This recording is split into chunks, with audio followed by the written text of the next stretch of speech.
Hello and welcome to the Lee Valley Whitewater Centre just outside London.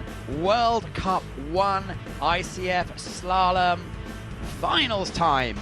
So today, this morning, we've been watching the best of the semi-finals action, spectacular results, tragic losses in the sense of a sporting action, and today we're going to see the finals of the C1 women's and the K1 men. I'm Matthew Layton as ever. My guests today are as good as you'll get. So it's talking about Yasmin Schonberg, Adam Burgess. How are you? Yeah, really good, thank you. Really excited for this final. We've got lots of exciting athletes coming up. And, you know, also it's not just about this race. A lot of this is like the race within the race. Olympic selection points up for grabs for some of these guys racing. So yeah, lots to look forward to. What I've noticed, Yasmin, in the last couple of hours is the wind has come into play. Yeah, but I think the weather is still okay. Rainy, but now the sun is coming out a little bit. Typical British weather. For London, it's not too bad, is it? It's not too bad, yes. So a little bit wind, a little bit rain sometimes, but yeah. If you've just tuned in, we are on the 25 gate course. The course is about 25 meters long. 3 of the huge turbine engines are powering up, about 18 cubic meters per second. It is a classic course, and these are the athletes, the reverse times they had in the semi-finals, including penalties. And like you mentioned, Adam, there's stories within the stories. Yeah. So just looking down here, obviously I know a lot about how the British selection series is happening. So yeah, this counts as race 2 of the Olympic selection. All 3 girls in the final, and yeah, it's a straight race off between those 3 for who can take the honours. And I'm sure, yeah, I know lots of other nations using this one to select their Olympic boat for next year as well. So it's a bit strange this year. The reason we're talking about this is obviously the focus of most things. Let's just quickly have a look at where the most penalties were. Gates 13 and 15 were touched many times, so they're gates to look out for. The new analysis we're putting forward, I hope you enjoy it. Yeah, I've not seen that before. Gate 13 is an upstream about halfway down, and I think athletes choosing to place it about under or around it, and 15 is part of the really tight stagger sequence. But here we are, kicking off now, Clara from Spain. Who's going to have a long, good season, because she's going to have the finale at the Worlds in Saya, which is her home course. Yeah, so lots of athletes looking forward to getting out to Spain to race out there, but focuses on Lee Valley this weekend and already getting into a little bit of trouble, dropping very low into the first upstream, Gate 3. It's a really difficult move that between 2 and 3. You've got to jump the stopper and use the water to push yourself over there, and ended up just a little bit low, but getting it back on track, and she's staying clean. I think, you know, this course, it proved very difficult, both the men's categories so far and the girls racing yesterday in the kayak. The women's canoe, certainly, it's like the hardest discipline, really. Technically, so if they can hold a solid run together and keep it clean, then certainly in contention for a medal. Let's get back to basics. Yasmin, you've had a couple of years now in this class. What are the keys? What are the fundamentals you have to have right? I'm kind of beginner in C1, but I think it's very important that you find the right moment to switch the paddle, like in this moment between 12 and 13, that you are feeling comfortable for the next gate. But yeah, sometimes now you can touch it very quick, and now she has to push her boat a little bit more forward, and she's switching very often, so yeah, it's the reason why you are often making some mistakes during the run, so you have to be very clear about it. Adam, the line, do you have to be within exactly the right millimetre or 10 centimetres? Or does it change? Yeah, it's obviously canoe slalom in the white water is changing in front of you, and you've got to just really keep your eyes on where you want to put the boat. Some of it is millimetres. Some of it you've got a bit more room for error. But certainly here is a move you've got to be really precise on as you come to the finish line now, and see what an early marker is. It's got plus 4 seconds in penalties here, so total of 125 seconds. And if we analyse the semi-final times, Mallory came through in 1:07. Crucially, I think the first 6 came through without any penalties at all. Yeah, we saw that a lot yesterday as well, in the 2 finals that we had, that it was clean runs that took the honours. And yeah, I think it's probably going to be the same today. Certainly in the men's kite, we're going to see up and coming. You can see there the slow-mo of the touch on 13, the one we saw from the statistics there, was touched a lot of times in the semi-final and still causing trouble there for Clara in the final. Wonder if we'll see the other girls manage to stay clean there. 9 athletes to go. Alexei Minazova, one of the few athletes that dared, I suppose, to double up and go into the extreme slalom yesterday where she won, because I think the risk of injury there is perhaps not something that everyone wants to take. Let's see how she performs. Yeah, certainly it was not something that I really considered doing. Certainly if I didn't do extreme slalom, I'd want a full face helmet. Did see a bit of carnage yesterday, people taking boats to the face. But really impressive there yesterday, and out racing again today. So she must have a lot of confidence in her physical ability to be able to put up with the strain yesterday and come out and race. And she's made a final, so great start to the day so far. And yeah, looking like she started this run fairly solid. Yeah, she had a good start from gate 2 to 3. That's not very easy to go above the stopper, but she took her speed. Yesterday we saw a lot of people racing up on gate 5. Let's follow the axis, sorry, and it's slightly down. Yeah, that's a tricky course, but till now she's very, very good. She had a very good spin there at gate 11, but then didn't quite get the wave cross super nice, but it's still very good, I think. They're the two crunch moves, I think, on this course. The spin move all forwards between 11 and 12, and then we have the kind of mirrored version of that on the bottom drop. The two main drops on this course. Often we talk about an advantage for righties or lefties. Are we seeing that today? We haven't had much comments on that. There's a little bit of that, I think. I feel like the top half probably favours the right hand, and the bottom half probably favours the left hand. I think you'll see the girls switching accordingly to that. Obviously, some girls are going to switch more than others. A lot of tactics going on there. Some girls, will train their cross bow quite a lot, so they don't have to switch as often. Certainly there's moments when you're switching hands. If you're switching the paddle, then you haven't got the blade in the water, and therefore you don't have control. And on a big white water course like this, you need to stay in control. So we just saw a. Oh no! That was such a good run to the end. But it's a hard move in C1.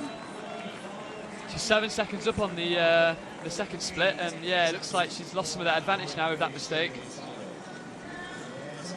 Well, provisionally comes 3 seconds ahead, but 8 athletes to go. You never know in London. You could have a huge, great hailstorm or something that really puts things out, but probably not.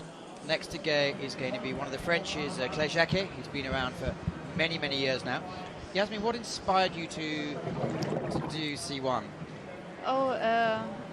I think I need just something different, not just kayaking, and I just tried it once for fun in a boat from a guy from Germany, and I just go through our ice canal, and it was really fun and exciting. And so I decided, why not? I will try it. And my coach, my old coach from Germany, he was telling me, Yasmin, come on, keep on, and try I just can't, I have nothing to lose, so. Good attitude. Claire Jacquet from France, third to go in the ICF first World Cup final, Lee Valley 2019. Yeah, she's a regular in finals. Has that real classic French style, good technique, nice upright posture, and reaches with the paddle. Just getting a little bit caught up in that stopper there. A little bit of cheap time given away. But yeah, really solid. She was very good on the 2-3 move that we've seen some athletes struggle on today so far. I think it's very important that you keep the speed through the gates, especially for the C1 women, because you can handle it better than in the gates. Maybe for the men as well. Yeah, for sure. If there's speed on the boat, then so within touch in the first touch. Yeah, just a little bit down, but certainly it's not a huge deficit, and lots, of course, to make up that time. And just dropping off a little bit again there. So she's kind of getting everything so far okay. Nothing's really standing out as anything special at the moment, but sometimes that is what it takes in slalom to produce that medal-winning performances. If you get by, you do everything well enough, and maybe just one move you really do something special, then you can find yourself up there. Yeah. And Mallory with speed on that gate, but it's very important to get back to the line, and she got it, I think. So we've seen her dropping down a little bit. What we noticed with Marilee Franklin in the semi-final was she didn't really seem to use her paddle that much. Yeah, Mallory knows this course better than any of these girls, and yeah, she phenomenal whitewater paddler. Grew up training on big whitewater, so she's always felt at home here and really comfortable doing a lot of the feature moves. So yeah, but let's see how Claire finishes. Coming up now. So 6 seconds better, but we need to relativize, if that's the right word. The top time in the semis was still 11 seconds faster than this. So now the French to go. It's going to be Lucie Badu. The French managing to put 2 in the finals. Great Britain put 3 in the finals. That was not a bad run so far, but in every gate she lost a little bit time from gate 2 to 3 in the stopper, and at the end, yeah, it's too much. Just didn't really do anything really well. It was more of a, she survived it rather than raced it, I think. But let's see what Lucie can do. I'm not sure if this is part of their selection series, but if it is, then certainly an interesting showdown we've got here. I do have an asterisk next to Claire Jacquet's name, so we'll have to see how that comes out.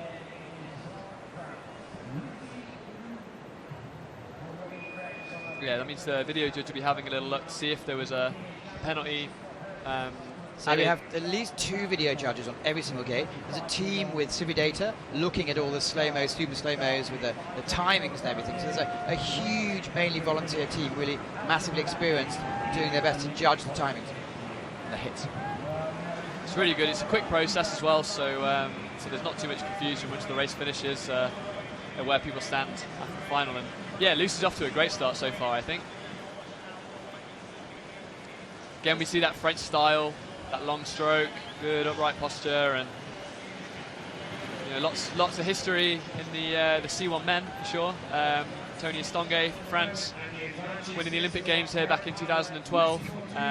Yeah, it's no surprise that they've come up in the she had a very good line so far. She's up in the time. She's pushing very hard in the final. Yeah. In the semi-final she was a little bit more like smooth, and maybe she was very concentrated to go clean, but now she's paddling forward and keeps the speed. So far this season she's made all 4 finals she's competed in. Down in Australia, and then obviously in the rankings in Po and Seoul. So yeah, really consistent then. She's going to be up here, yeah, almost 2 seconds up. Yeah. So really good run coming together so far. She can good on that feature move as well. So really, one move left on the drop. If she can hold this together, then I think we're going to see a new race leader. Importantly, she stayed clean as well. When you say she stays clean, what does that mean? I mean, no penalties is what I mean by that, yeah. You're talking before a lot about keeping the boat dry. Yeah, I guess you can say clean paddling as well, being on ice on top of the water. And this looks competitive.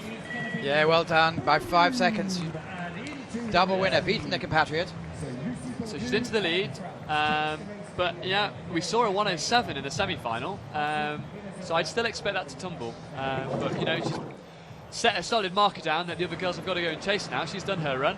Now to go is going to be Kimberly Woods, who really, really good yesterday, but not what she wanted. Yeah, unfortunately picked up two 2-second penalties, which pushed her down to 4th place, but she had the pace to win a medal. What are the implications of the Olympic selections on that? So for the K1 girls, it now means, actually, because Kim did very well in the first race, I think the way it works now is who wins the next race in Laseo. Yeah. I think between the 3 of them, it's who wins the next race goes. Wow. Straight showdown at the World Championships. Brutal sport. Kimberly Woods on the start line. Say something about her character. I think she really cares a lot about the sport and about the performance. I think that comes across in her racing, a lot of energy. Really goes after it. I think being successful straight away as a junior has kind of shaped her in this way. She's used to success. She cares a lot about it. wants to keep winning, drives around. Today looks like it's a dream stop. Yeah, so far she's flying. We'll see the British girls training on this course day in, day out. It is a very hard place to paddle for anyone, and especially these C1 women. So, having that home advantage, being good on these feature moves is a massive advantage really for them. And yeah, you can see almost 2 seconds up on the first split, coming to the first of this wave cross move. Oh, such a nice spin there from Kim. Lovely cross as well into the upstream. Takes it on the neck. This is really good. And we see quite a lot of noise coming from the 3,000 or 4,000 people cheering down on the riverbank. Right, you can't actually see it with the cameras. She's got lovely width into that upstream as well. This is a really good run coming together for Kimberly Woods. Through the tight offset section. Just ducks inside there. Yeah, we're about to get a little marker now of where she is at the second split, but I think she is going to be way up on this. 5 seconds up. 5 seconds up. Kimberly Woods is flying. Really, really good. She's looking so smooth. Certainly on pace for a sub 110 second time here. We can see her beat the time from the semi-finals. One move now stands between Kimberly Woods and the current race lead. Down the drop, she's going to choose the spin here. How can she get this wave cross up onto the wave? Can she stay clean? That's it, Kim. Sprint to the finish. Last 5 seconds. It's going to be maybe the best run of the day. Yeah, definitely. Whoa. Yeah, for sure. Yeah, 107. And you can tell how happy she's there at the finish. Very well done, Kim. Now, Kimberly, all you have to do is quickly paddle, and we need to listen to you, because normally after 5 athletes, we have a listen to what they say. That's so nice for her in front of the home crowd. Yeah. Now to lead, it's an amazing feeling. You can just see what that means to her as well, and the fans there on the bank. Yeah, absolutely buzzing. I think that's probably going to get a medal. With 5 athletes to go, I'm gonna put an early bet down. She'll be on the podium today. Wonderful. And as you yesterday, I mean, it's a delicate subject because there's so many emotions going for everyone. But when you came over the finishing line, you were like a circus act. yeah. Once I knew that I'd taken all the points in our Olympic selection race in the C1w. So the context is you actually had to do well in the selection race, and also you won a medal. But most importantly, you beat your compatriots. Yeah, obviously, I mean, it's my best World Cup result to date, so I was buzzing with the silver medal, but the Olympic points, that's what I was most excited about yesterday. And you didn't break your boat on the back? No, it was okay, yeah. I capsized onto one of the blocks in my excitement, I think, but it's okay. The emotions of top sport. So oh, the German fans. What are the implications of this, Yasmin, in Germany? We do have Andrea Herzog. Yes. Is it a German trial? What do you mean exactly? The fact that you're not in the final and Andrea is. It's counting for the Olympic selection as well. Okay. If she got a medal, she get an extra point. So how has it gone so far? So far, the other 2 German boats are better than I am, and I was third board at the German selections. Yes. So, but yeah, I don't know. I think it's counting to the last run in which is in the Worlds. And you happen to be for the K1, you were a former world champion there, so that might give you confidence. Yeah, it's exactly 10 years ago. Well done. Wow. I'm old. Wow, Kimberly, that was a really, really good run, and you looked pumped afterwards. Yeah, for sure. I mean, I was a little bit disappointed coming away with 4th yesterday, but I'm here to fight, I'm here to win, I'm not going to give up with that. Tell us why this means so much to you. I think it's about winning, but it's also about winning the Olympic selection points. I know it's going to be really hard to go against Mallory, she's one of the world's best, so I'm out there to just give it my all, and I definitely did on that run. Do you reckon that time's competitive? I mean, Mal's first run was the 107, so I mean, for sure it was a very, very good run. It's one of my best runs I've ever done in my life, so hopefully it'll be enough, but we'll see. Good luck. Thanks. This is such a good idea to get your emotions, because that's what it's all about, isn't it? Adam's almost crying. Yeah, she's got me there. You can just see it in her face. I know what it means. You say the O word, Olympic Games, and it gets any athlete. Here we are. Teresa Fizarova halfway down. Kimberly Woods leading. 5 athletes to go in the final of the C1 women. Yeah, she's also a very strong athlete. Switching sometimes, but she's really good on both sides. That was very, very fast, the first upstream. I'm not sure if it was quite planned. I think it was one of them where she saw an opening and she's gone for it. But she has taken that a little bit too tight though and picked up a 2-second penalty. And it's quite breezy. These poles are swinging. Yeah, there is a bit of movement on them, and you know, a course as difficult as this one, it just really adds to how difficult racing is out there. But with a touch, it can be very hard to beat the Kimberly Woods. Yeah, it would mean doing a 1:05 or faster, wouldn't it? Which I think in this She deserves it. that would be pretty sensational. Yeah, would definitely deserve a medal. But yeah, she was in touch on time, just over 2 seconds down. So the penalty, obviously, majority of that. We don't have any split information yet. Let's Good see. run so far. Yeah, it's very good. This offset here is very hard. Really tight stagger, lots of gates, close contention, lots of waves, and lots of potential for that. Bow flicking up and hitting a pole. You can see she's taken another 2-second penalty on gate 16. Shows just how good Kimberly was. 7 seconds off the pace. Oh, okay.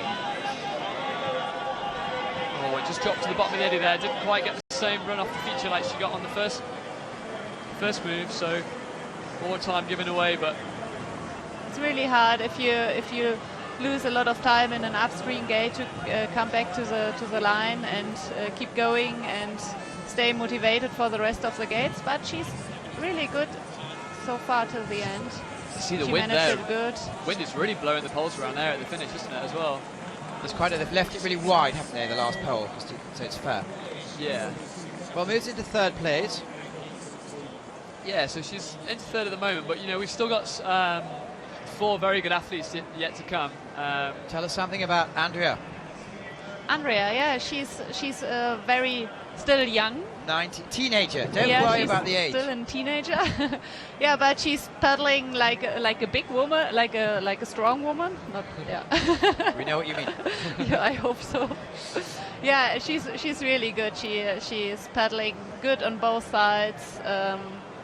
And I don't know how do you call this stroke? Crossbow. Yeah, and yeah. So And if you look at the details, she's Fingers twice crossed. junior world champion. Oh wow. Yeah, Does she not switch as well? Or yeah, switch? sometimes, Yeah. but she's good in both things. Perfect. Yeah, very focused on the sport. Ah. Here she goes. 5 gone, 6 gone, 4 to go. It's a bit of a decision to make at the start of the race, actually, with gate 1 being so far away from the start blocks. You actually have to decide on your line just to the first gate. It really is one of those courses with decisions to be made all over. And yes, she's done a lovely move there between 2 and 3. That Really was good start. great, yeah. There we see that crossbow. And again, using the crossbow for the upstream as Yeah. well. You don't see many girls do that. Right, she's like right-handed, or how do you Yeah. say it? Yeah. So that was a very, very good start for her. Looks like she's going to be just Oh, Wow, look at that. up. Up on the split. Yoo-hoo. wow. That's a very good That spin. was a good one. Going onto the wave. She's looking very smooth and like very chilled. Yeah. But Doesn't she has look a like- very good line You so far. Germans, do you all train together or not? No, she's living in Leipzig, and many of us are living in Augsburg, so and have different coaches. Bit tied up there. She was she flying. lost. And then, the 2 penalties and a bit of a time loss on this tricky offset. That was She looked so in control as well, like really not wasting any extra energy than she needed. But you know, still on a really good run. She can still challenge for a top 3 spot, I think. that stopper is really mean because it's not looking very big, but sometimes it can switch your boat away.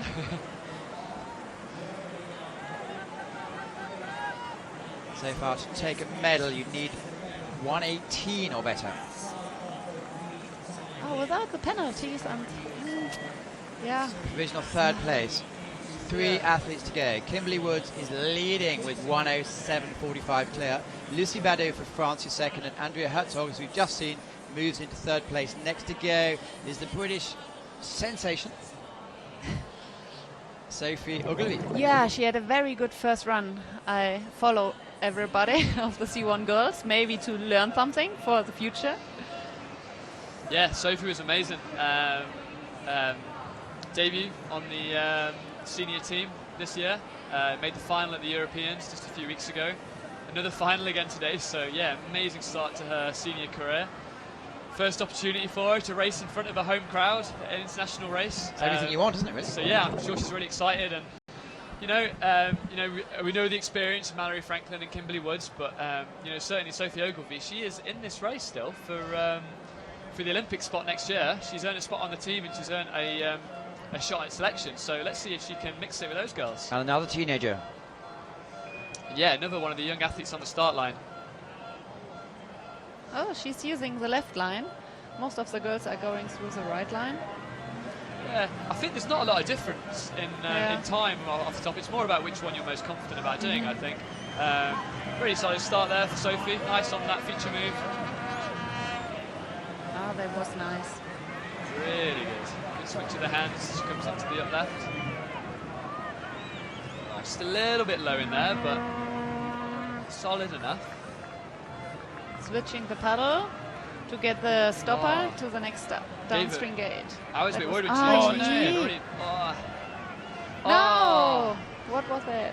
The She swing of missed the gate and had to go up again. That cost a lot of time.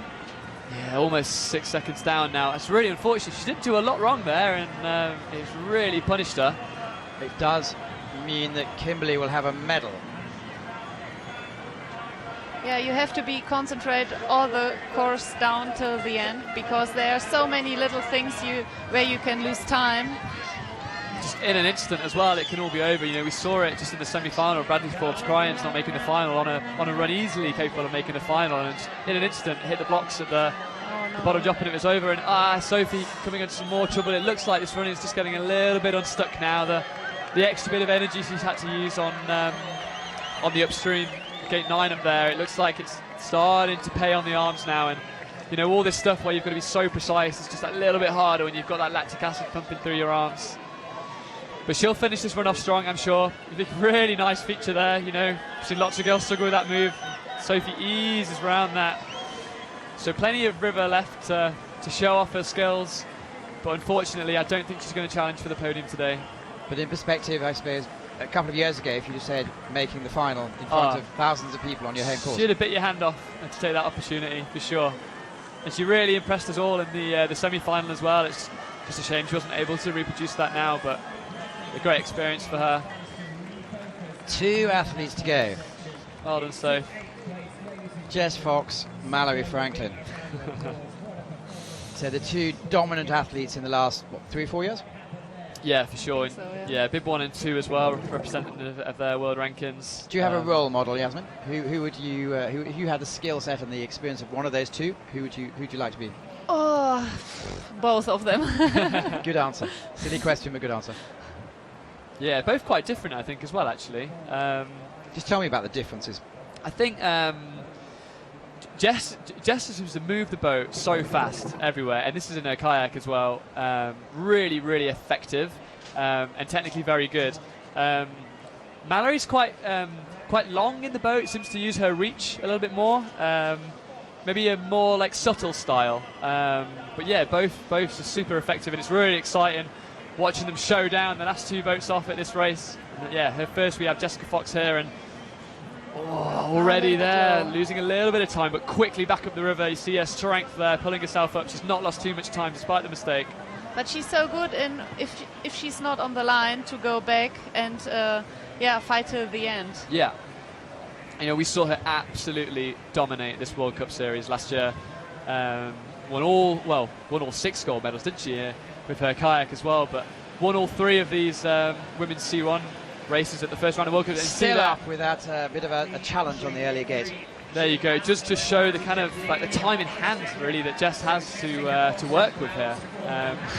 Yeah, she was winning those races by huge margins. I don't think we're going to see the same this season. I think the other girls have caught up a little bit, but for sure, as we've seen, half a second up. Let's see if she can challenge Kimberly. And there's a whole team saying, Kimberly, keep smiling, Kimberly, keep smiling. I didn't saw it, but yeah, I didn't see she's that. very. You No, saw it's that one falling though. apart. Another one. She's very, very tight in the upstream, very fast. But I think 2 touches, she's still in the podium. Well, third podium with 10 seconds back, so yes. Yeah, she's definitely got the pace still to do it with the +4 seconds in penalties. Not being unkind, but it does show she's human. Yeah, it's true. It's true. And she's not getting tired at the end. Like, that's so impressive. Still fighting for a chance of, there's an outside chance for second silver. Good One move medal. at the end. Yeah, she's keep fighting. Aye. Just Two touches, outside. yeah. Oh, it looks like, is there the flashing forward? Well, we Does that do mean have an one is- asterisk next to the name. Yeah, they're going to review the touch on gate 13 maybe. Because we didn't see that one, or maybe maybe look at another with one. my board at the moment, she's in second place, but there is a touch, so that, let's see how that plays out. One athlete to go, Mallory Franklin, a world champion. This is really exciting. I think we've probably got one of the local favourites on, with another local favourite already in first place, and just Mallory to go. So we know in Britain that we've got a gold medal. We'll hear the national anthem. That's great news. But will it be Mallory or will it be Kimberly? And yeah, maybe we'll have 2 athletes on the podium. For Yesterday sure. you had 2. Yesterday we had 2, yeah. Yeah, it'd be amazing to have that again. I'm sure Mallory's more than capable as well. She'll know the time that Kimberly has set. She'll know that she also set the same time in the semi-final, so she knows she's capable of doing it. The asterisk has come off Jess Fox, so Jess is in silver place at the moment. So Kimberly 1:07.45. And Mallory Franklin, again, can she do 2 dream runs? Yesterday 1. Face of concentration on the start line there. Yeah, she won the kayak yesterday. Can she do the same in Has the C1? Brit ever doubled up? I don't think Wow, they have, not nice with 2 move. wins. We've seen Jessica Fox do it before. She keeps the speed to the first upstream very fast. A little bit too much in the stopper, but I think it's still on pretty the good, and line. we've seen a couple of people be up on Kimberly's first split, so Kimberly might have actually not been too quick on this first section. I think it was really the bottom of the course where she really came into her own. So certainly a competitive performance so far, yeah. Well, nearly a second up on the split. Almost a second up. So let's see how she can get this spin. Kimberly was very good here and very quick in the next upstream as well. Mallory Wow, that was a matching good her move. there, stroke for stroke. She's looking very strong. Good upstream here, number 12. Pivots around on one stroke and sets up this gate 13. You've seen lots of penalties on this gate. Can she press the bow underneath it? Yeah, just moves off it. That looked clean to me. This tricky offset now, we've seen all sorts of problems here, and Mallory, just floats it through. That's lovely. Yeah, and keeping the boat speed up. Kim, what?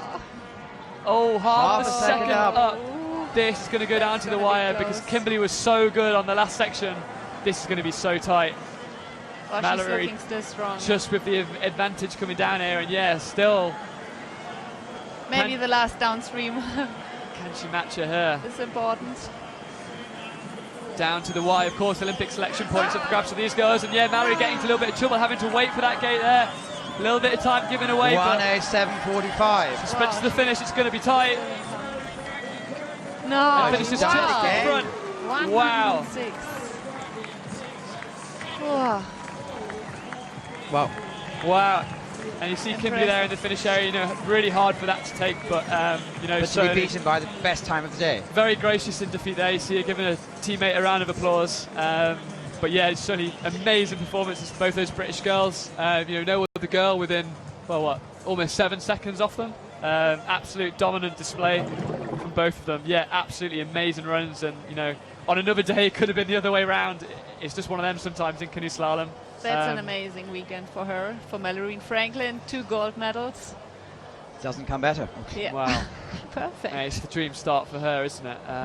For her Olympic selection as well. So Adam Burgess and Yasmin Schornberg, thank you so much for coming in. We're going to let you go for cheering your compatriots down the course. We really appreciate all your insights and your thoughts, and both of you and everyone out there, in fact, we wish you all the best success in the coming months and years. All right, Thank thanks very you. much. Cheers.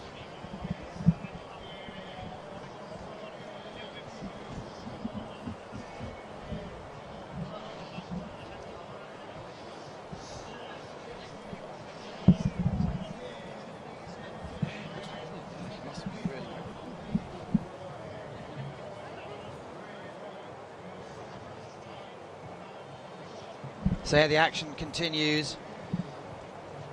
Now we're going to look forward to a quick interview.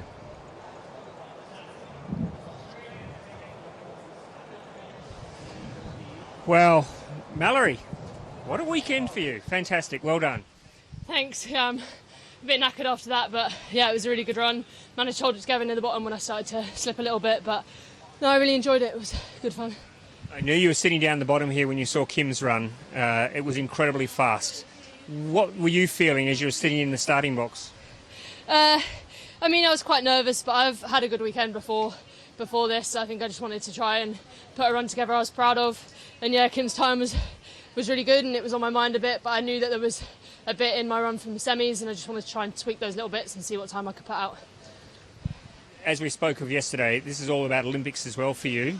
I mean, what a dream weekend for you to have 2 firsts in this race for Olympic selection.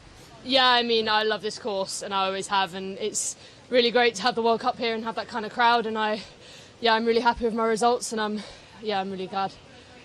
Well done. Enjoy it, Mallory. Thank you.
So well done, Marilyn Franklin taking the gold. Kimberly Woods takes the silver, and Jess Fox is, with her 4 penalties, still able to take a bronze medal.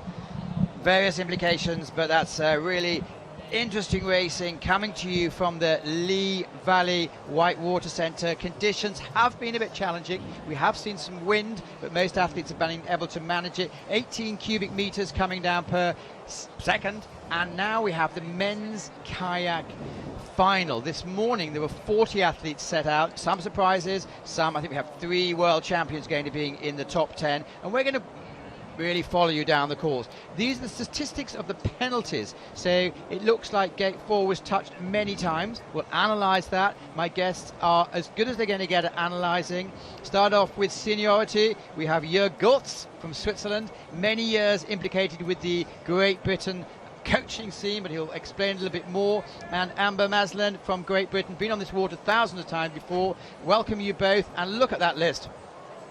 It's such an amazing final to see so many ex-world champions lined up and the current reigning world champion, but also to see some kind of new names as well. Some younger guys who really pulled it out of the bag for the semi-finals, so it's super cool to see what they can do. You're more of a mental approach. What do they need to do to put forward their best performance on the day? Because that's all you can do, isn't it? And let's talk at the same time with Hannes Eigner, the world champion, just about to try and put down the run of his life, because it's Olympic selections at stake here for Germany. Yes, it is finding a balance between analysing too much and not too much between semi-final and final, because there's only a very short turnaround. They didn't have a lot of time So they want to quickly capture with their coach and with the help of video, quickly capture what they did well and where there's a little bit of a room to gain, and then focus. Amber, how's he going? He's good. He's showcasing the German style, which is taking some tight lines in the upstreams, but also making sure he's in the middle of the gates for the downstreams. He lost control of his nose a little bit there, but he's managed to get back on the front so that he can drive it into the spin. Kind of getting caught up a little bit on the wave there. We've seen the best lines through there is when they meet the white part of the wave in the middle of the feature so that they don't stop going into upstream gate 12. That was a nice up in gate 13, a little safe. I think we'll see some of the other guys go really, really tight there so that they can plough through this stagger. Eichner knows this course very well. He won a silver medal here, bronze medal, in 2012 at the Olympic Games. And he's going again for a place on the German team for the Tokyo Games.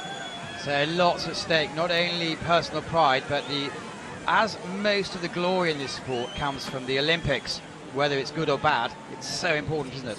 Yeah, he just nailed the move in 20. He's taking on 24 forwards, and we'll see what his line onto the last gate is. I think he's getting a little caught up there, so we'll see how hard he can go to the finish. Our fastest time in the semi-final was 88 seconds, so I don't think he'll be too happy with that, but there were no big mistakes. Yeah, 92, we saw an 88 from Clark in the morning, and you would almost expect to have a winner below the 90 seconds. Yeah, as well, but Joe was also 3 seconds up on second place, so I think Hannes has put down a really safe run for him to wait and see what all the other guys do. Because I think in the finals, a few more risks are going to be taken, a few lines are going to be cut, and if the younger guys can hang on to that and get a good result, it'll be awesome, but I think we may see some exciting mistakes. And Jörg, how important is the mental approach here? Well, it's decided in the head. I mean, physically, technically, those guys are all on an even playing field. It is about, being able to get the head together and then deliver that very moment. And can you have just a lucky personality and it's easy for you? Well, you can have the odd lucky punch, but it's such a demanding course. It's such a relentless course, and the course design they set is so hard. There's no lucky punch on that course. Yeah, and a paddler's mentality will change hundreds of times throughout their career, even between races, even between runs in races, and what really works for them they're going to have to hold on to, and then when they need to adapt they will. I suppose 95% of time is training and most of the rest of the time is losing. Yeah. Although they are the best athletes in the world. Well, or you can turn it around and you can say it's limitation of errors. It's about error limitation, because such a lot can happen in those 90 seconds. David Laurenti is youngest, fastest from Spain. Yeah, he's young. He's come into this Piccadilly move quite nice. He's kept a lot of speed coming out. Some of the guys are struggling to paddle on both sides coming out of gate 3, so you see them losing a little speed, but he looks like he's held on to that nicely. Really nice up in gate 6, nice tight exit to set up for gate 7, 8. This combination's difficult because the nose can get super sticky in gate 8. You want to come tight under the pole in gate 9 to get a tight exit again, because the spin on the drop is on the right-hand side. This is a young Spanish paddler of the new generation, and he definitely has Tokyo in his mind and would like to beat his fellow competitors. Yeah, he just did the move to 12 really nice. He met the wave in the middle, but he also picked up a 2-second penalty, so I'm not sure if he could be able to pull us back. And Hannes is going to be sitting feeling safe at the bottom right now. Spain missed out on a place in the K1 in Rio, but they have the World Championships in Sao at the end of the year, so that will give them a lot of confidence going forward. And that is where a home advantage comes in play. What the Brits play here over the last 2 days is absolutely amazing, yeah. And home advantage is so important. The atmosphere from the crowd watching the British paddlers down is electric. Seeing him deal with this bottom move here, we've seen a lot of people lose time in the last gate because it's hard to get your nose back down and go clean through the obstacle. So two athletes, gone. And we do have next instant character, because possibly the least experienced internationally on the field. How's he going to cope with that? Well, we'll see. He's young. There's nothing to lose. He's probably doing one of his first finals. You'll miss the statistics. You probably fill us in. Well, in Sao last year he came 9th to that, and I believe that was his first final. But since then he's been on the world ranking scenes, and he hasn't done badly so far this year with a 3rd in Salcombe. So you would say, and he's already a winner. He's in that final, and it's so hard to get into that top 10 in the men K1.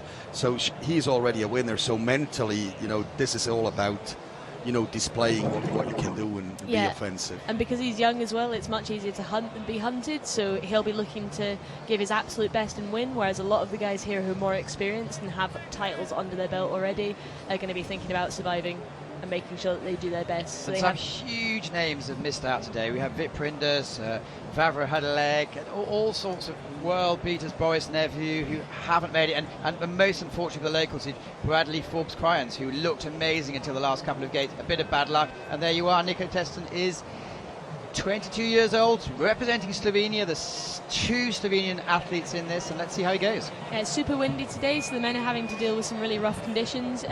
We saw some of the gates moving loads. You can see here the poles are already moving a lot, so they're having to adapt their mindset, deal with it as it comes. He had a really heavy edge there on the upstream. He would have wanted to track straight into the up without losing his edge, and we saw it was a little heavy there. He has a 2-second penalty on gate 4. We're seeing a lot of touches there because it's after a difficult exit of an upstream. And there's a lot of sway on the gates. Yeah, they're moving so much. They're having to adapt their line by a foot at a time, and he's picked up a 50-second penalty on gate 5. I don't think in yesterday's finals we saw any 50s. So it's I suppose the conditions are radical today, aren't they? Well, I wouldn't call them quite as radical. I mean, it is a bit windy. They're moving a little bit, but it doesn't really affect the race. Swiss reserve. I think he's just really trying to be aggressive, attacking it. Because if you look at the Slovenian internal competition, he has Peter Kauser in the final as well, and that's sort of what he's measured against on the road to Tokyo. So he is all about attacking and you commit errors.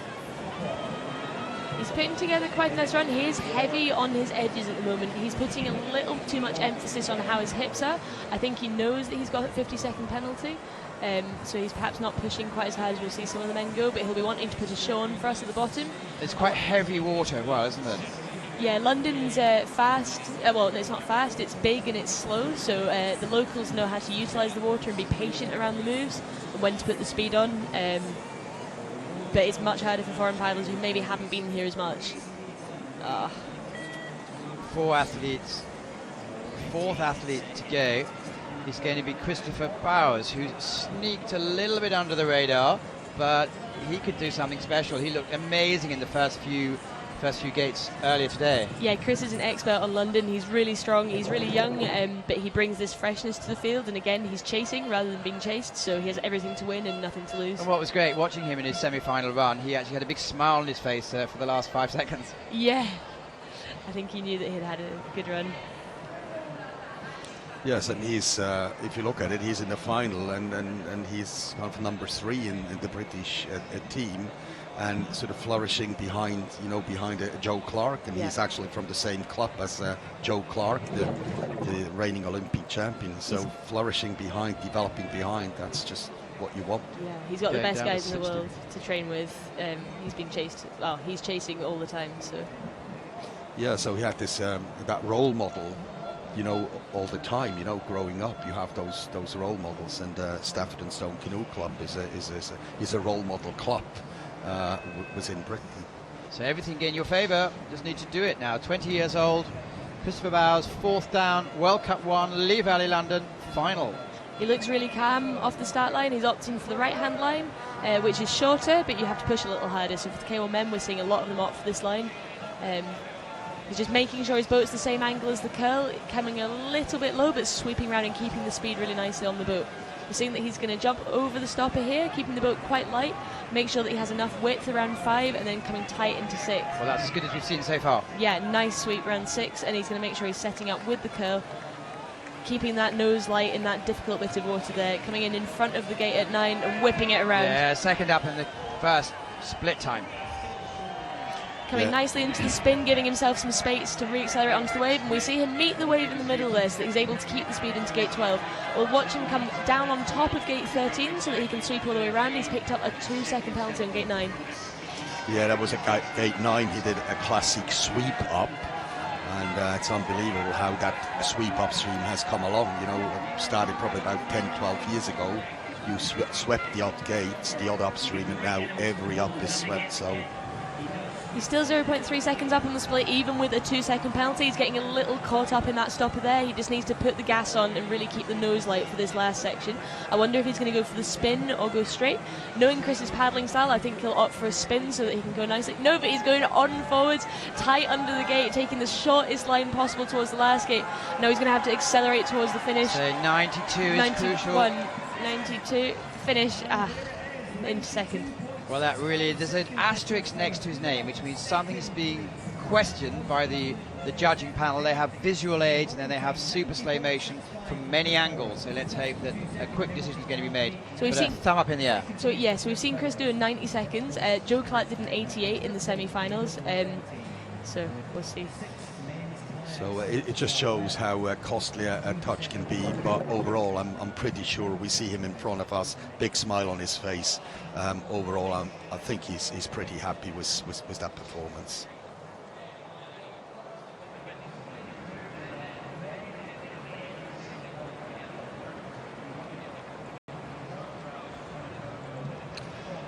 And, 4 athletes gone now. What are your thoughts? You're going down? Well, it's just absolutely a privilege to watch the level of competition here and how they attack. And obviously, you touch gates and you hit gates, and but really good level of competition. Next to Gay is arguably one of the most talented paddlers of all time. Would that be an exaggeration? Peter Kauser from Slovenia? No, absolutely. And I was racing against his dad in the. Well, I can't tell you, it's so long ago. I just checked some results this morning from the 80s. So he is a family tradition. His dad was a world-class paddler, and Peter Kauser Jr. A legend. Peter makes the boat look really light in all the features. It looks like he's effortlessly turning it and also keeping speed on the boat as well. Seeing him a little heavier than usual going through that stopper move. I'd expect him to have slightly more control over the edges, but now he's coming tight into gate 6. Really, really tight, and he's having to go back around. That was a mistake. He lost his nose. That he improvises. Yeah. Yes, and he knew he was a little bit high. This is all about a judgment. They all have a plan. They all have a plan A. Well, still a second within it. He's a second down, and I think we saw that mistake where he got stuck on the eddy line in gate 6. He's going to have to really put the gas on for the next part. You see him, he came onto the stopper a little early, so he got stuck with his nose upstream. But we've seen from the semi-finals that we can put back 4 seconds in the second 2 sections. That was nice. Really fast up in gate 13. He's taken a lot of speed out of everybody else there. He's such a gentleman, a sportsman, and we remember the pole worlds last year when he got a touch and you could hardly see it, and he took it on his chin. Absolutely the semi-final, one of the play. best of all time. Yeah, absolutely. So a great sportsman. Had a quick chat with him last night. Stayed in the same hotel. He said, "Yeah, I'm ready, but London is always hard." And you anyway, never know. tell us how it's going. He's going well. He's opted to spin in gate 24. Look at 50-second penalty. Yeah, and he's been given a 50-second penalty on gate 6 because he came super tight around the inside pole. He's not happy that there's a second penalty on it. Well, we'll have a look. It's normal that he's demonstrating. Well, that would be something that the video judge picked up because they had no given him a asterisks touch. Yeah. There's no asterisks. So far, there haven't been any. There haven't been any athletes too confused about the penalties they were see given. it again here. If it did come off, he would be in second fastest place. So the pole did go around his head. It's more about where around his head is. Well, and the rule says, your head has to go through the gate and your boat and part of your boat. And they might have judged it. Yeah, the boat didn't go. Only the head. The head was in, but the boat not. But I'm not the judge. But yeah, I can understand and his maybe they have access frustration. to different angles that we have. We've seen one angle, but there's other angles available. Absolutely. I understand his frustration. He knows that he made a great error. But let's hear from the race leader, Hannes Eigner. Well, we're halfway through the men's K1 final, and the world champion, Hannes Eigner, is leading at the moment. How do you feel? I feel pretty happy about that. I sneaked into the final on 10th place, so I'm happy about the chance to make a good performance here. It didn't went too good for me during the run, but right now I think it's a solid result, and I'm looking forward to watch the other guys going down. Still has some fast guys to come, but do you think that time is competitive, 92? I think someone will go under 90 for sure, but maybe I will be lucky. I don't know yet. It will be exciting to watch. Good luck. Thank you. Big implications there as well throughout the German team. We have Sebastian Schubert. If you're watching, stick in there, mate. There's never know what's going to happen. Next, we've got Callum Gilbert preparing for his finals run. Callum's a really young Kiwi paddler. We've seen him a couple of times on the international circuit, but his semi-final runs was probably some of the best paddling I've ever seen him do, so that's super stoked for him to get a chance to throw down on the final on London. It's such a good course, it's such an amazing opportunity for any paddlers. Very refreshing to watch him. You know, we just talk about the sweep ups, you know, where you basically just visit the gate with your head and a little part of your boat, and he just basically nailed all those ups. Yeah. And he is world ranking 66 and probably made his first final.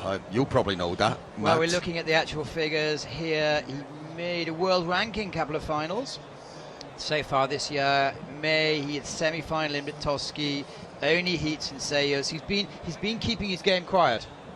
Yeah, absolutely. That's the New Zealanders. Yes. They're amazing sports people, but Yes. modest to work. You had a couple of years there, didn't you, Amber?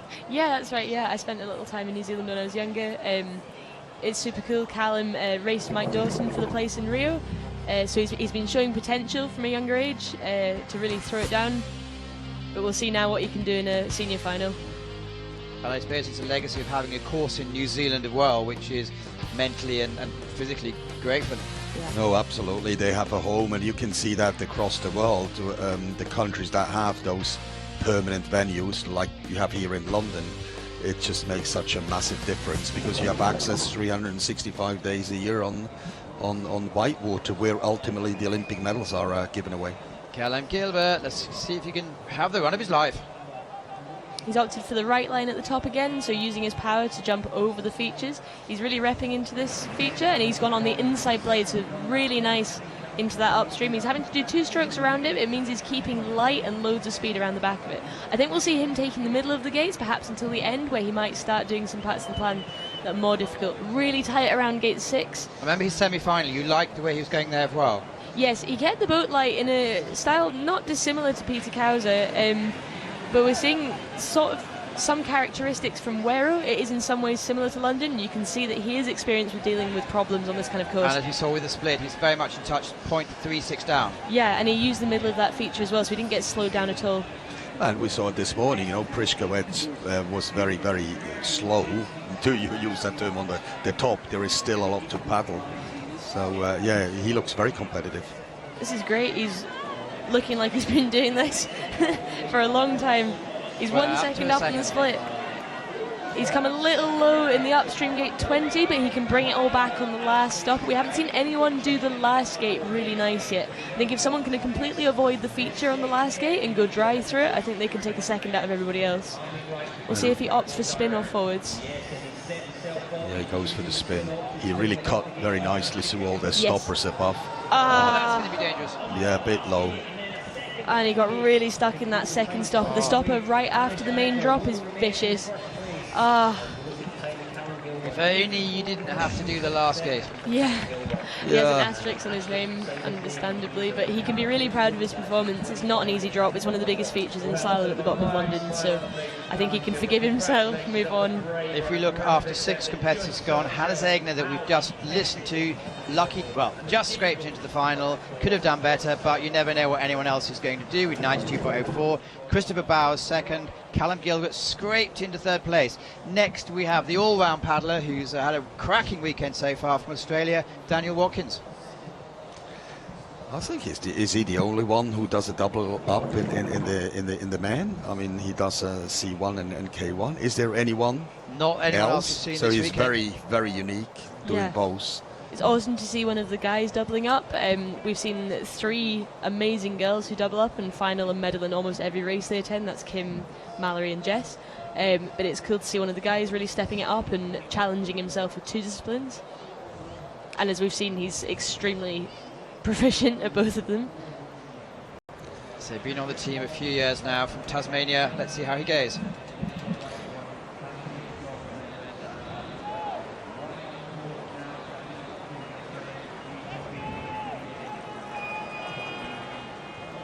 It's looking light in the first sprint into gate 1. This is a really crucial section to know that you've got the speed going in the right direction. He had to do a little check stroke going onto the curl there, which quite often doesn't work, but in that time it worked in his favour.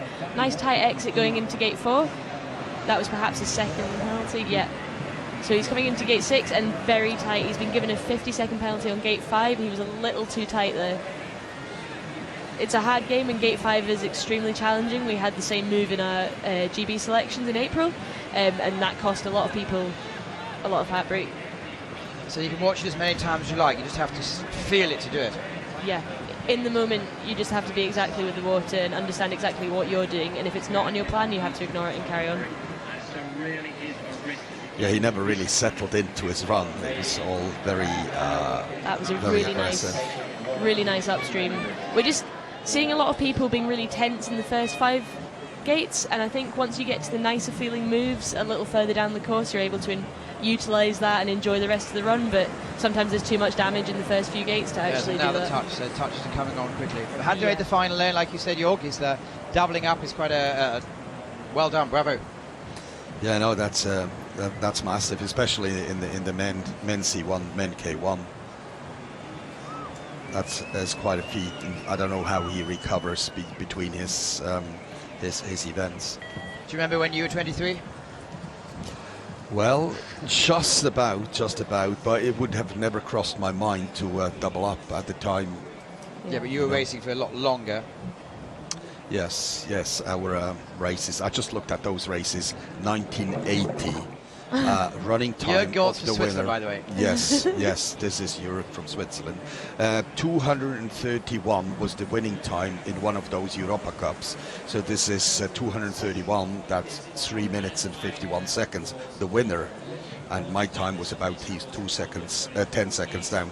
So we're talking about 4 minutes, and here we're down to 1.5 minutes. So I suppose so the training and everything has to be. It has absolutely changed, from being an endurance sport, physiologically, more towards endurance. Now it's about power, it's about aggressivity, it's power, accelerating your boat from 0 up to how fast you can go. And the course designers, they deliberately put gates just in a stopper, so you have to go to a stopper, and if you're not really fine and nailing it, it slows you down, it hits you, and you get wet, and you have to accelerate again. So it has become a power sport, speed power sport. I think there'll be no problem with power here for Michał Pazwi from Poland. 27 years old, from Krakow. Yeah, we haven't seen him too much in the World Cup series until the last couple of years, so it's cool to see him starting to make finals and really... Last year made the final in Augsburg, but normally doesn't bother with semi-finals, either heats or finals. Yeah. I think that might say something about the style. Yeah. So far he's looking really solid. He actually looks a lot more relaxed than a lot of the K1 men were looking in the first few gates. This section's hard to keep your nose light going into this upstream again, so we've not seen that many guys able to put their nose all the way around. He had to use about 3 strokes there, and he's 2.6 seconds down the split. But with a world ranking of 18, you expect sometimes to make the finals. He just slid off the top wave there, so he had to fight to get over the eddy line, but he's really fit. He'll be utilising that Polish endurance and be able to bring it back. And Poland has traditionally produced men K1 paddlers of absolute top level. A couple of weeks ago at the Euros in Pole, we had a silver medalist from Poland, Dariusz Popiela. We have the Polacek brothers. So Poland always produced very, very strong. It's the first time I've ever seen, I've been doing it for 8 years now, it's the first time I've ever seen an event without a Polacek. Yes, there's so many. 4 brothers, 2 sisters, and here we go. Still in a reasonable situation. Yeah, he had a problem in gate 20. He got stuck with his nose up in the stopper, so I think maybe his drive has gone a little bit, which might be frustrating for him later because he's not too far off the split, really. So if he'd maybe attacked as hard as he could down the best of it. Hannes Egner, who an hour ago was delighted to be in the final, now has a medal. 2 athletes to go. Yuri Priskovic, I think we all saw that in the middle section of his run, he was extraordinary, wasn't he? Because his start wasn't as good. The way we judged that was a lot of people after him had better split times at the beginning. And we have, as he said in his interview, I just scraped into the final in 10th position.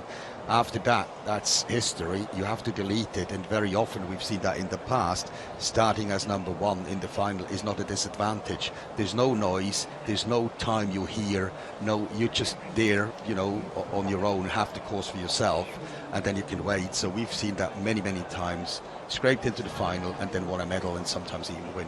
Even at Olympic level. But yeah, on Olympic level. But I'm still waiting for that sub 90 time. I would be a little bit disappointed if we wouldn't see that sub 90. I think Joe did 87. Well, we'll have to see, won't we? Let's see. Yuri Priskovic, a world champion, a new father. And if someone can do the sub 90, that is, I think, the two paddlers we still have to go. Priskovic and Clark. They dominated that class a little bit over the last few years. He's a medalist here in Lee Valley. I think he's a 2015 world champion here. Exactly. Yes. They're both so proficient on big white water. They're so good at highly technical pressure moves. You can see him using the left side of the stopper there to get maximum speed from the curl, and he's carrying the speed out. He was very tight to the upstream there, and you can see him fighting to get the nose down for the next stagger. He's coming safe underneath that pole, really relaxed into gate 6. Safe under pole, that's rare for this. So far he looks very fast. Yeah. That wasn't as fast as his semi-final upstream, but he's still nearly half a second up on the split. He's coming into this spin, and it's really important to keep the tail out of the water, because then you can slide back and re-accelerate onto the wave. He's executed that really nicely, using the feet to power over into 12. And this is where we saw him really come into his own. Yeah, he took like 2 seconds out of everyone else, and again, that was perfect. That's exactly how to do it. Joe will be looking to do something similar, but with his own style. And if we talked about family before, you know, his dad was a bronze medalist at the Worlds in 95 in Nottingham. So 2 seconds that we've seen on the split. So hold it together, Yuri. You could have an amazing time. Oh. He was 2 seconds up on the split, and then he had a little trouble in the stopper. He recovered it really well, but it's going to be a really tight one at the finish, I think. I think he's going to opt for spin because it's a better line into the last gate. You can see him pushing his nose out and then down to go clean through the last stopper. 92.04. And he needs to sprint. He's going to do he it. needs to go. Oh. Thank you. Well done.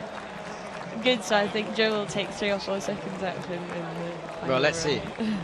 What an amazing run. very, very good run. He would probably, if we do a hot debrief with him now, he would probably point out quite a few little bits where he wasn't happy. You know, you had gate 4 that we just see here. He was a bit high, had to do it on the back plate. That was definitely a plan B and lost the flow a little bit. So yeah, there were loads of little pieces that were not quite on it.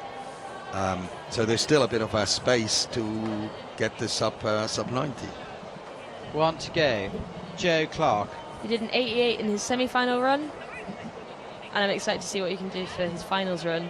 So in the Olympic qualifications, he is leading so far. Yeah, he's leading from selection. So it was Joe Clark, Bradley Forbes-Crowns and Chris Bowers. This is round 2 of British Olympic selection. Currently Chris is sitting in 3rd place. So Chris is in with a really good chance of doing something special. I think Chris still has the fastest running time out of everybody. He did a 90 seconds. So he'll be really frustrated with that touch now, but I think Joe's going to challenge the 90-second And then we all go down to the in SEO, where there could be extra points for medals. It's going to be a fascinating battle out, so that hopefully the best. But here goes the man with the biceps. He's looking really relaxed on the start line. He's an expert on London. He knows exactly what he needs to do. And he's really, really strong. And even though he couldn't train his biceps too much in the gym lately because of some issues, I mean, he's paddling wholesomely. So he's not really done a turning stroke yet. He's just going with the water. Super easy. You can see him relaxing now as we come into this nicer section where it's a little easier to keep the boat on the water. So he's putting on exhibition so far. Yeah. He's not stressed. You can 1.73 seconds up. See how relaxed he is. He's going into the spin. He's not rushing it. He's going to come onto that wave in the middle of it, and he's not held up at all. He's just going to sweep around this upstream and make sure he drops in top of 13. We'll see how fast he can get around 13, and he's setting up with loads of angle. Took a little bit longer than Yuri's, but still loads of speed out of the upstream. Make sure that he's light on the stagger here. So the Olympic champion is really showing you that he's a superb athlete. And he's so relaxed. Still in it, a second up. Oh, and he's stuck in the starboard. Makes It's it more okay. interesting. He's going to run down the course with the rest of it. You can hear the crowd. He's going to have to recover it now, but you'll watch him go into his 5th gear. So what do you think? Lost a second or two? Yeah, 2. It will be tough now Forwards. to beat his Time to go for the win is 91.2. Chris Bowers is on 92.65. He's a little heavy through here. He's going to have to really gun it for the finish to get a medal. And he's going 90, rank 1. Well, that just it's just an absolute class act. Was that massive error in the middle part, and then still win it. And when you talked about mental preparation, you know, this was just a show how he loves the pressure situation. He loves that. He drives, and when he has just to do the selection event in April, he kind of, that doesn't really excite him. But when it, you know, the pressure is on, going off last. And he knows what the score is of what's at stake, yes. and then he knows that he's up because you hear the commentator, and then you know that you just mess up the oval, as we call that place there, and then you bring it home forward on the bottom section, that gate 24. It just shows his mentality and how strong he is and how he delivers under, you know, when the pressure is on. So yeah, well done, Joe Clark. So we're going to hear the British national anthem twice. And I can see a very, very happy head coach and coach to Joe Clark, Mark Crackliff on the far side, supported by the Just off camera, psychologist we of have, the team. Chris Bowers, big handshake. And you know how tough is that? You know, you're forced, the best result of your career, you're forced, and you're just the second Brit. But he generally, you know, is happy for him. Yeah, they're club mates. Same club, Stafford-in-Stone Canoe Club. So Joe, just in front of us, is coming out of the water. No time to warm down. It's just going to be, this is what we want there. We want to hear from the athletes and hear their thoughts.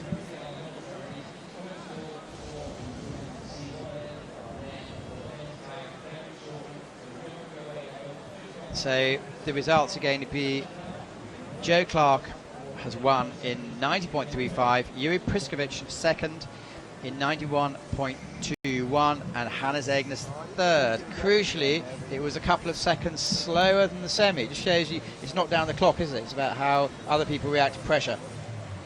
Yeah, and Chris will be sitting like super. Sorry, we're cutting ourselves off to hear from Joe Clark.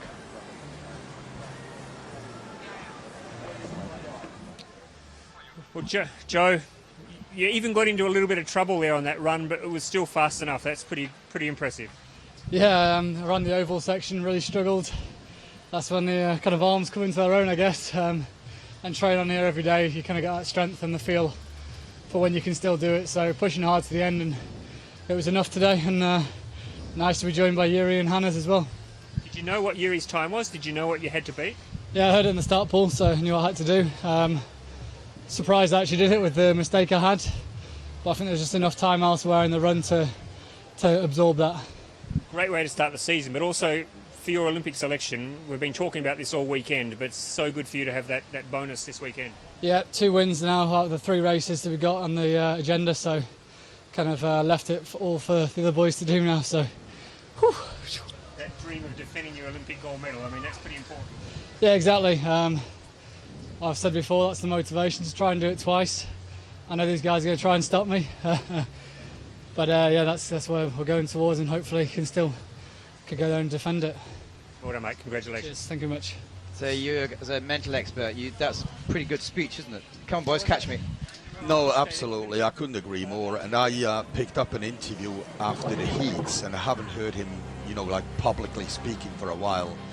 And boy, he has matured over the last few years. Unbelievable. And you know, the journalists sort of wanted to nail him, how you know how difficult that Olympic qualification is, and that would occupy his brain 24 hours a day. I might exaggerate a bit, but that's where the journalist wanted to go, and he took it very, very cool and said, yeah, obviously there is Olympic selection, I know the rules, however, you know, this is a race, I want to produce, you know, a performance here on the But day. fair play so, to Joe Clark, even before the the London selections. He had his future keyed out. He did the road to London. Oh, sorry, road to Rio. There, so he knew that's his focus. He has the talent. Must put a lot of time in the gym. And well done to him. Well done to the others as well. It's all open now. No, absolutely. And as he said, yes, he's got 2 wins, but it's still up for grabs for Bradley, who didn't make it in the final because they have a loaded point system. So if Bradley medals in SEO, and this is possible, we saw him racing so well, who unfortunately, hit the bollard. So it's all still up for grabs. So that's for us coming to the close of our live show today. Thank you so much for all my guests. Thank you for all the athletes putting on a show in London. Well done. Organisation perfect. Weather, couldn't do anything about it, of course. And we're going to see some official results in a second. So Joe Clark, Great Britain, gold. Yuri Priskovic, Czech Republic, silver. Hannes Egner, Germany, bronze. Bowers, Gilbert, Laurenti, Passuid, Kauser, Teston and Watkins all made the final today. And the time of Christopher Bowers, 2-second penalty, still very, very good. So in general, we've had a wonderful weekend's activity. Quick word from Amber, what are your thoughts? It was a really cool final to watch. As we thought, there was a few messy runs because everyone's trying to go so much faster than the semi-finals, and the boys really put on a show for the last run of the day. So keep tuning in to Planet Canoe. Next week the circus moves on to Bratislava, another classic course. After that it's Tatson. So much to be looking at. The ICF media team does such a fantastic job with lots of short, longer interviews. Make sure you keep into the community. Thank you, Jörg. Thank you, Amber. Pleasure. And for myself, I'm signing off. Thank you. Thank you.